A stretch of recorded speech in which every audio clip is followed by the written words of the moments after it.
Attendez, la Constitution française explique, article 7 de la Constitution française, les partis politiques respectent la souveraineté nationale.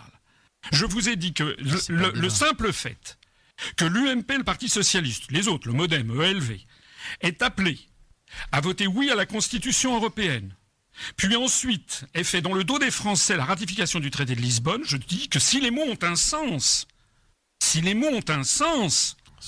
sont des partis anticonstitutionnels, inconstitutionnels. Et tout le problème, il est là, c'est que ce que vous nous dites, c'est que il faut tourner ça à la plaisanterie, les mots n'ont pas de sens, oui, oh vous exagérez, les mots n'ont pas de sens. De la même façon, j'en profite pour dire, vous savez ce qui s'est passé dans la Constitution française depuis 1958 ? Il y a des petits détails qui ont été assez curieusement cachés aux Français.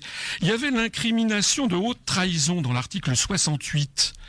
Cette incrimination de haute trahison a été retirée par la loi constitutionnelle du 23 février 2007, quelques semaines avant l'élection de Nicolas Sarkozy. Le mot n'existe plus dans l'article 68. Vous êtes pour le réintroduire d'ailleurs. Oui, allez vérifier, que vos auditeurs aillent le vérifier. Il y a autre chose, il y avait la notion de complot contre la sûreté de l'État qu'avait introduit le général de Gaulle en 1958. Vous allez me dire que le général de Gaulle sans doute était un populiste et un complotiste. Eh bien, cette incrimination de complot contre la sûreté de l'État qui figurait dans l'article 68 a été retirée par la loi 93-952 du 27 juillet 93 dans la foulée de la ratification du traité de Maastricht.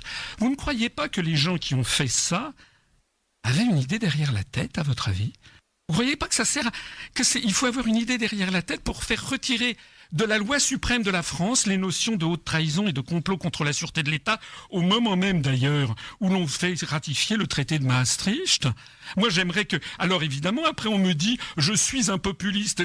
Vous avez fait exactement ce que l'on fait depuis 30 ans, c'est-à-dire que quand on demande des comptes, dans la mesure où on sort effectivement là les vrais, quand on va au fond des choses, à ce moment-là, heureusement que le Front National est là, puisqu'on nous qualifie de FN. Je suis désolé,